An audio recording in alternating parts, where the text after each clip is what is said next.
De allí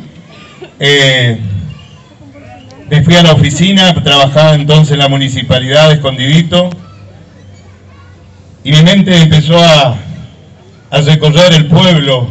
De allí surgió esta canción que llevamos a Santo Tomé. Hay muchas canciones, hay muchos temas que nombran a Chavarría. Hay muchos músicos que se inspiraron también por cantar a nuestro pueblo. Nosotros tuvimos esa suerte enorme de llevar este tema a Santo Tomé y de allí quedó.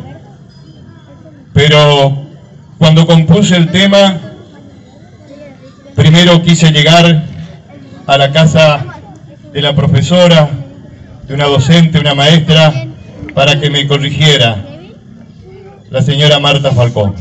Fuerte el aplauso para ella, porque me dijo: Diego, no hay